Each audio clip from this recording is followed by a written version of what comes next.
Hayon nga sa nasagap natin balita. Ito ang si Mikey Williams ay nag-attempt na kausapin ng Big Boss na si Manny Pangilinan. Ngunit nasa Hong Kong pa daw ito. At sinubukan nga nito makipagkita kay Coach Chot Reyes. Ngunit pinagsabihan nga ito na busy nga daw ang coach at abala sa playoff run ng 10 tropang giga at tumabot na sa Commissioner's Cup Finals.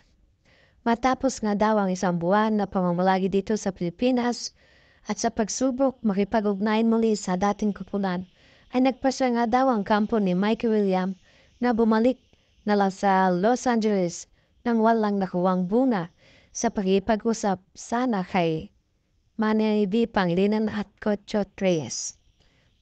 Samantala, pumirwa nga dito sa Blackwater Bossing 6'7" na bigma na si Prince Caperal upang palakasin pa ang kanilang lineup sa paparating na All-Filipino Cup.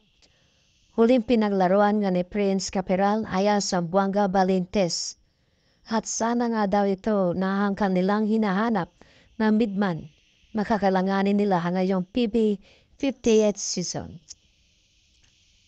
Magbabalik PBA nga ito si Jackson Corpus matapos pumirma ng kontrata dito sa Converse February 6.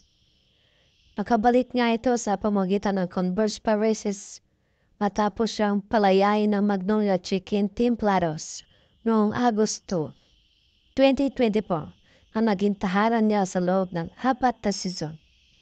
Dumalong nga sa pagpirma si Jackson Corpus kasama ang Converse Assistant Team Manager at si Pampanga Governor Arnel Pineda at Converse Fiberses Team Governor Archin Cayapiang.